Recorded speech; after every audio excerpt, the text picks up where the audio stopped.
Hey YouTube! So, for the first time on this channel, we're using this review space to have a look at something which I haven't seen on YouTube before, except at the end of one of Leo Can Video's videos, where he talked about this and had it go around, and there were some really strange things going on with it that made it very different from your classic Tomy style toy.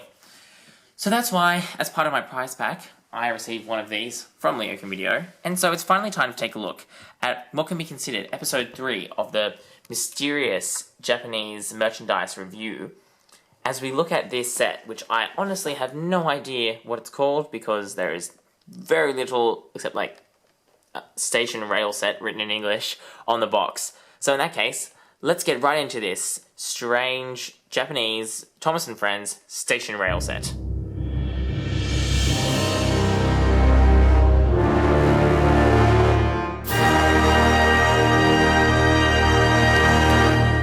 Right, so this is actually quite large. It's quite hard to fit all on camera, but as you can see, the box is kind of like A4 paper size, if you know what that means. We've got a clear window up the top where we can see Thomas and Annie. There's no Clarabelle included in this.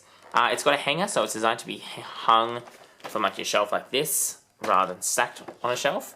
It's got Thomas & Friends logo there, some big writing. Thomas style, you can see by the background, the layout. We can see a picture of the layout here. Something's going on there, some age stuff and battery stuff there. This on the side, this side. There's our very, very important licensing information. So this is not a knockoff, this is a legitimate licensed product. Come around, take a look at all the different sides. Here on the side you can see these are cardboard cutouts, which you cut out of the box to give the set some like, how do you say, accessories. Now, I'm not actually going to be cutting them out of the box in this review because I want to keep the box as part of the collectible nature of this. So I'm not going to be putting those in the review, but you can see them on the side there if you pause the video. Got some blah blah on the bottom in Japanese, so I have no idea what that says. Then we've got the instructions on the back, which is sometimes a feature of knockoffs. If you've been paying attention to any of the knockoff videos series that are on YouTube, knockoffs often tend to have the instructions all on the back, and by the looks of things, that's the situation we've got here, because as you can see, there's the how to set up the layout, how to put batteries in Thomas, switch him on, how to cut out the things, all that kind of stuff's all on the back. And then we come down to here and we can see, this is not a Tomy product. At first I thought it might have been. It's a Onoeman product. Never heard of them. That's definitely something new. So if you guys have heard of them, let me know. But yeah, I don't know. Haven't heard of them, don't know what they're like. But anyway, that's enough of the box. Let's get into the goodies. Right, so let's unbox this guy. Just cut these. Right, so a piece of sticky tape on either side of the lid. Very thin cardboard on the box. Very soft, not very hard plastic. Alright, pull this out. Ooh. Ooh, this is looking interesting. Alright, so we've got like a plastic wrap around everything. We've got Thomas and Annie already cobbled together, so that's them. They're out of the box. Alright, good thing I've got this on video so I can actually see how this went in the box. Get out the track pieces. The track's a lot smaller than I thought it would be on first inspection. It's quite fine. It's quite thin and small. Here we go, here's the station. So there's your the canopies, supports here, and the stop-go track thing here. Alright, so I'll build this up and we can take a look at it.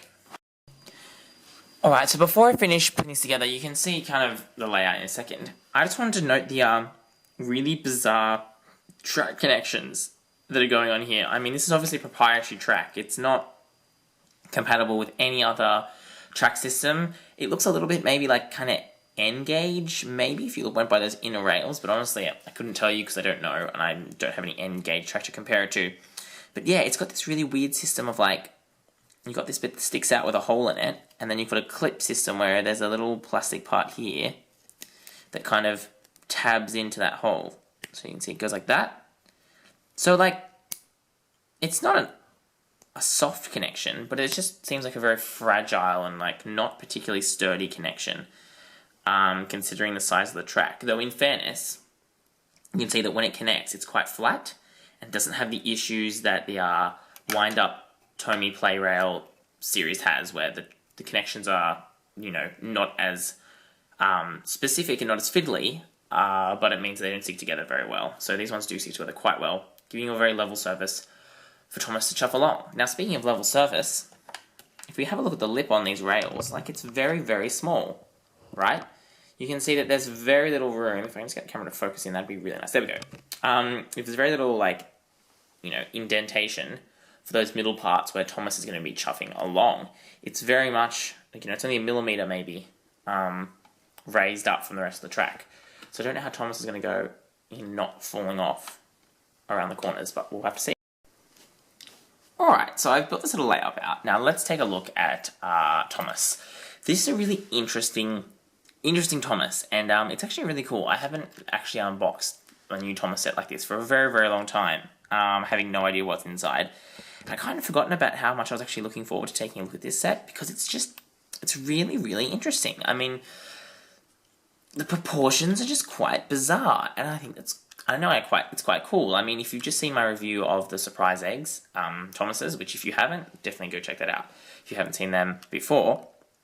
But I was saying that some of the faces look too big, and that was problematic. But I think on this Thomas, I actually appreciate the style they've gone for, which is kind of exaggerated, caricaturistic kind of Thomas. So, I mean, you can see that this top section is really large compared to what is a quite small wheel section. So his wheels are definitely too small for, like, Thomas. But I actually don't think it's a problem in this one, the same as I think his face is actually very, very large for Thomas compared to everything else. But I really like that face. I'm not sure if exactly it's a Thomas face. It's not like probably like a particularly TV show accurate Thomas face, but it's definitely a toy accurate Thomas face. And I just like it. It's just quite happy, and it seems quite legitimate. So I think it's a fun face to have. I think that some of these proportions are explained by the fact it has battery function, which I haven't actually put batteries in yet, so I guess we'll find out if it works in a minute. Some very nice detailing on this one. We've got that splash of white on the front, and it actually continues all the way around. So that really lifts the detail on this one. You don't have any 3D whistles, but you've definitely got printed whistles and things. You've got 3D molded boiler lines. These are stickers on the side, but they are quite nice. They're well-applied stickers, no dodgy printing there. You've got buffers painted on. You've got couplings. You've got back buffers, which is always nice. And then you've got this strange coupling mechanism. Now, I can see where problems are going to arise. Already, you can see there's a little bit of a gap between where the black part and the red part of the coupling combine. Let me just move that out of the way so you can see. There you go. Yeah, this is a weird coupling system, straight away ringing alarm bells in terms of durability. I mean, look at that. Like, yeah, that's definitely not good. So that's definitely minusing points from the toy. But at this point, quite nice. He's got some 2 traction tires on his little wheels. No free rolling on this guy, like, at all. I'm trying to force it, and no, that's not happening. Fake, like, it spins, but it's a raised up middle center wheel, and then just a free spinning front wheel. So there's Thomas. In terms of Annie, I'm kind of interested to know if there's more of these sets, because I'd like to know if they've done a Clarabelle. I always find it weird when companies only do one of the 2 coaches, because they literally can be exactly the same, except for, like, this on the side, and then, like, the face is like, you just change the mouth, and then you're done, pretty much. In terms of Annie, like, it definitely looks like Annie, but the fact that it's got grey as the central colour rather than this, like, you know, what is, you know, usually that kind of orangey brown, means that it just looks, this definitely looks like a knockoff, I think. I think it's a very good knockoff, but it definitely looks like a knockoff because the colours just aren't quite there. The colours are just a little bit too wrong to be a little bit believable, especially when you look at how hollow it is on the inside. Very hollow design. Can't actually see any licensing on this one. I'm looking for it, just off camera, just bear with me. No licensing on the Annie, which is interesting. There was some on Thomas, if we missed it before, there's some, there you go, written on the bottom there.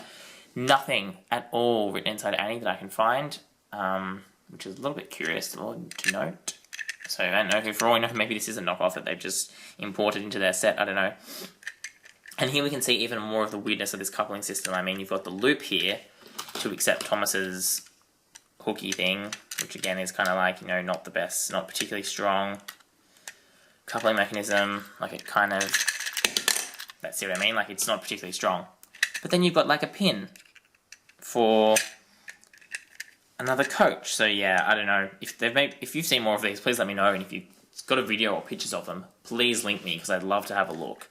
But yeah, this is just a weird coupling mechanism thing going on here. I don't know what that's about. In terms of the actual set, you get a nice little loop of track, I think. It's quite cute and quite compact, which is nice. If we said that the box here was an A4 piece of paper, this is about 2 sizes the box, so A3 piece of paper from one end to the other. If you know what that is, then yay, you've been paying attention at schools. It's just like a very simple loop. The trains are obviously designed to go clockwise because only on this side do we have points which allow us to switch between platforms 1 and platform 2. I appreciate the detailing and the effort they've gone in to make this point. I think it's quite cool. And now at the station you can see that platform 1 is also the stop-go platform. So platform 2 is the through platform, platform 1 is stop-go. You can see that if we click stop, the track rises up, and click go, it depresses. So stop engages it, and then go releases the mechanism that stops Thomas. Will remain to be seen how well that actually works. In terms of the actual station module, it is raised up. You can see that it's higher, or I've detached the track. It's higher than the rest of the layout, which is, again, appreciated. Got a little Knapford sticker. These stickers were dodgily applied, I must say. Knapford sticker, and you've got all these supports are the same, except these ones, which are kind of hard to show on camera because they're underneath the thing. Here you go. There we go. You can see that there's platform 1 here and platform 2 here on the post. But that's pretty much it for what actually brings this set together. It all just kind of clips, like sits together. As you can see, I pulled the roof off now and it doesn't want to go back properly. There we go. So it can be easily be taken apart and deassembled. There's none of that weird Trackmaster, you assemble this once and you can never unassemble it nonsense. You can definitely take this apart. So yeah, that's what the track looks like. Obviously you could add these little bad boys here on the side in, but I don't want to do that because I want to keep the integrity of this box intact. So, I'm going to get some batteries in as Thomas and see what he does. I wasn't actually going to show putting battery in because that's not usually what I do on this channel, but leave it to some of the experts. But yeah, you can see that this has got a screw, and when I unscrewed it, right, the coupling actually fell right off because the bottom, this part here, is connected to the base, and then the top, the red part, as I was showing you before, which is actually slightly bent up out of box, which is weird, is connected to the top. So that means that this part just falls right out of the thing. Now you can see this takes one AAA battery as far as I can ascertain. Oh wow, that switch goes a long way forward. Look at that. He just keeps going. There you go, we can see he's going, doesn't have a lot of grunt. I'm not pushing that hard, and he's slowing down, but I mean, he looks like he's got direct drive gear from the motor here down to his wheels. Alright, so we've confirmed he works, which is nice. Put him back together and let's see how he runs. Alright, so Thomas is on the track, and let's give him a run. Woohoo!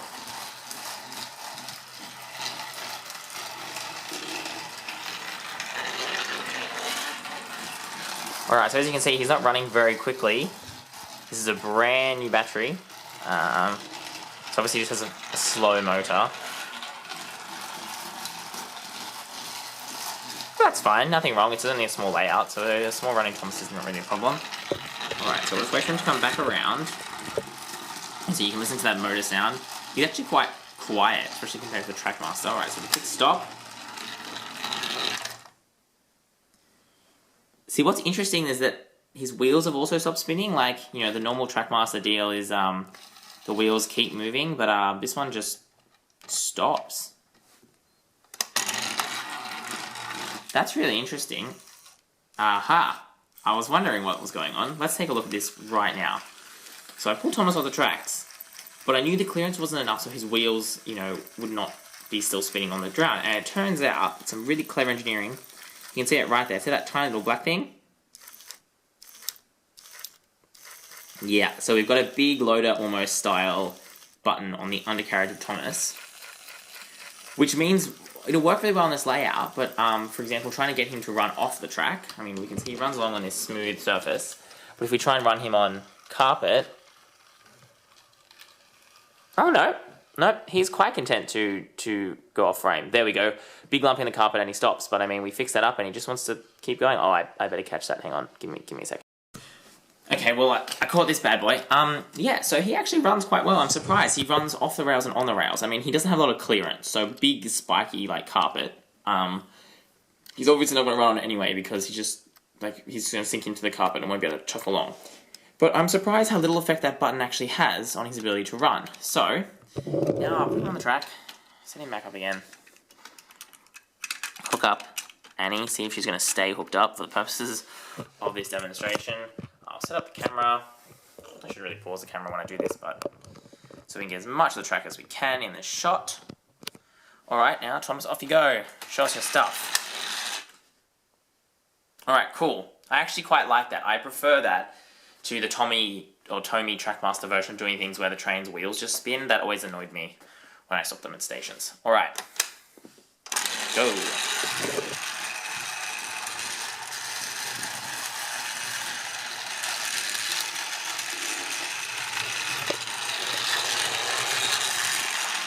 Annie seems to be staying on at this point, which is good. We'll quickly switch the points, see what happens. Yep. He was a bit unsure there at the start. Let's just take another look at that. He seemed a little bit unsure going around that point. I mean, this... Whoop!